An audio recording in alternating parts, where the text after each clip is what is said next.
Hello everyone, Richard here, and today we're going to be taking another look at body armor mechanics in Killing Floor 2. Quite a bit has changed in regards to perks since my last video on this topic, so I thought it would be worth a second visit. To be clear, this isn't to be confused with Z armor found on the Abomination, Edars, and Rioters. While they function similar in theory, this will be a topic for a whole nother video. Body armor is purchasable equipment for all classes, costing 300 dash to fill from 0 to the maximum amount for your perk. I worded it this way for a reason, as many classes such as the Survivalist and Field Medic are capable of having more than 100 armor. Other perks like the Commando and SWAT can also get above 100 armor through various skills, but regardless, if you have a max armor of 100 or 175, it will still cost 300 dash to fill from 0 to max. The price will decrease linearly if you have partially filled armor. For example, a SWAT with assault armor and 75 armor points remaining will have to spend 150 dash to fill his armor back to 150.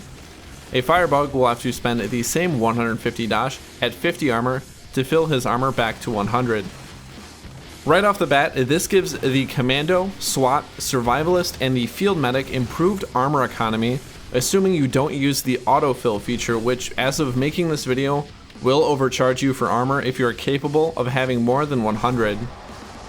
With armor purchased, it will absorb damage that would normally be delivered to your health, slowing down the rate in which you require heals and potentially saving you in situations where you receive damage greater than your total health.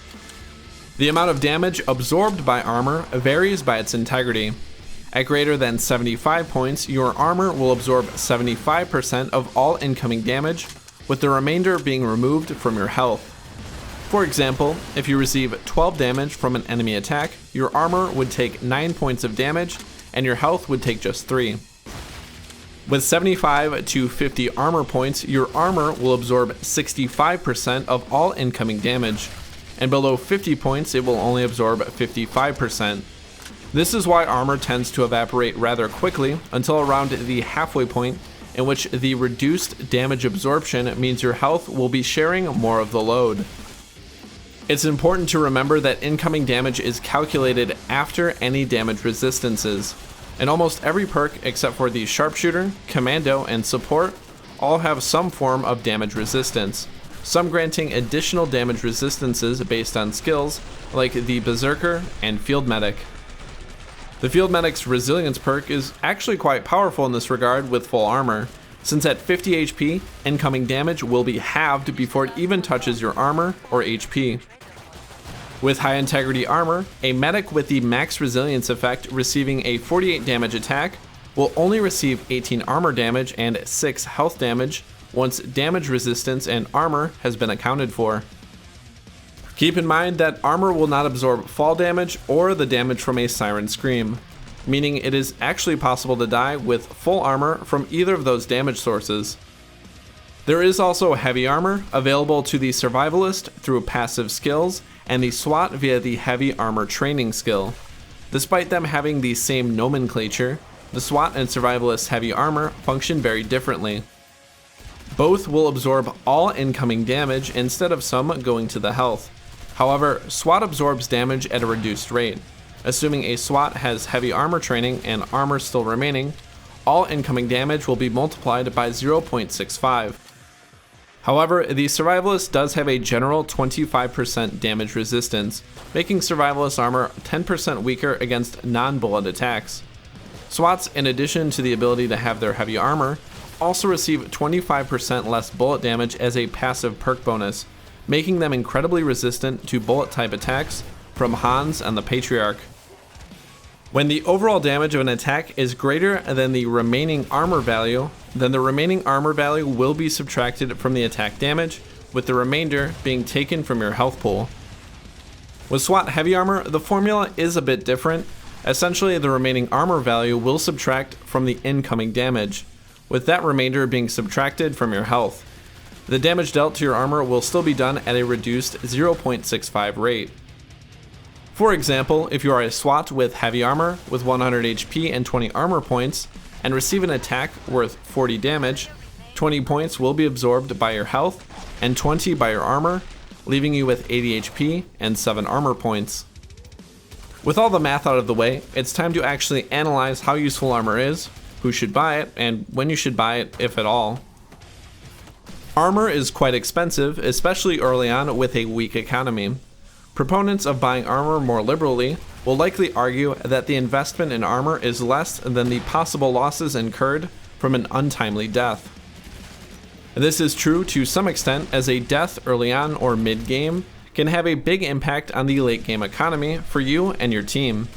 This is despite surviving players being compensated at the end of the wave for the harder endeavor. Not only will this incur a cash penalty on death, but you will also lose any weapons you do not drop. This is particularly devastating later on when holding more than one high-tier weapon. In addition, teammates will also have to use additional ammo and may take additional armor damage or lose other players entirely. Still, this argument assumes that you will die if you don't buy armor, which isn't always the case, and I would argue is the exception rather than the rule, at least in my own personal experience.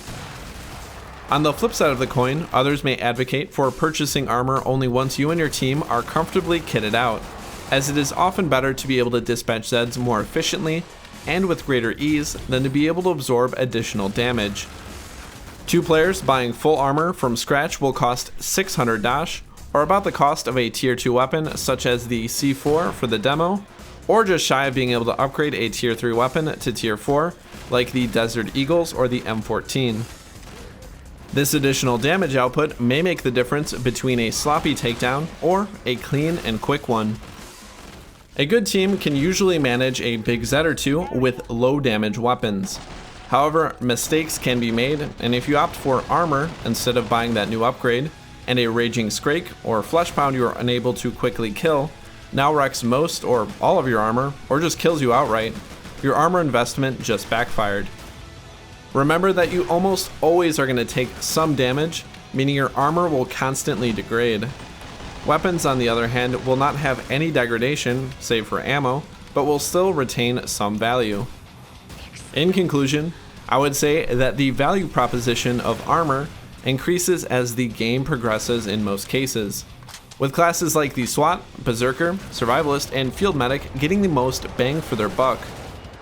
Typically, high skill players will forego purchasing armor until the team is fully prepared and self-sufficient, as good coordination and teamwork will ultimately make survival much easier than any amount of armor. Now for some perk specific suggestions, starting with the Medic. Ideally, if you plan on running an armor heavy build, using resilience and keeping your health as close to 50 HP will net you the best results. This can be a little on the risky side because if your armor depletes rapidly, you will be left quite vulnerable, especially on higher difficulties, even with the additional damage absorption. This shouldn't be too big of an issue, especially with a good team, as the Medic shouldn't be on the front lines in most cases. SWAT's biggest armor boon is the heavy armor skill, and the ability to spawn with 100 armor with assault armor and heavy armor training. However, after the first wave, I would recommend ditching the assault armor skill, as it is a little redundant and doesn't allow you to take the much more valuable cripple skill. Supports play an important role for your team early on in the game, with the resupply skill allowing them to gain 20% of their maximum armor for free, which can make a world of difference if there are early quarter pound and Scrake spawns. If you are playing Berserker, make sure if you're using armor and the parry skill, which you should be, to keep your parry bonus up as long as possible, as the additional damage resistance and mitigation from parrying will keep your armor intact for much longer.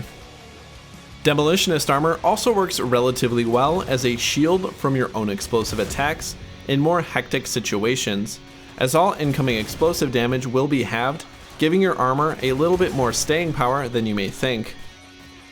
Although not specifically mentioned, Commando's Tenacious skill will also give the player 25 armor upon spawning in, and paired with a support will give you a decent amount of durability early on. For newer players, armor can be somewhat of a crutch, and I'd make the argument that holding off on purchasing it and buying better weapons is a much smarter option long term. However, with a fully kitted out team, armor isn't a bad investment and has saved me many times in unlucky situations.